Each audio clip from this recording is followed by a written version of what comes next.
Bonggambilya yan. Meron nga dito. Dalawa bonggambilya mo. Bakit itong aking pang-ano? Ano pala napapasaan pa?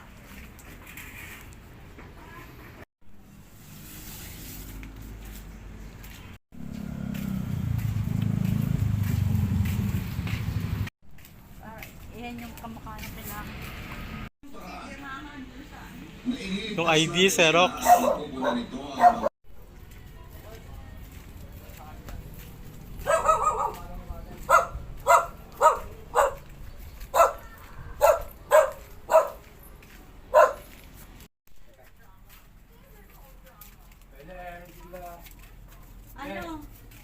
Hindi, wala naman tayo kasing ano ngayon. Ay, yung ID, yung Xerox yung ID. Papagawa ako ng Xerox copy, 3. Kukunin. Salamat. Aligay, pagkaluto ko ka, kay pupunta ko. Hindi ko ka ako natanong, Pablo, kung dadalahin ko. Pupunta ako doon, dadalhin ko. Natakot lang.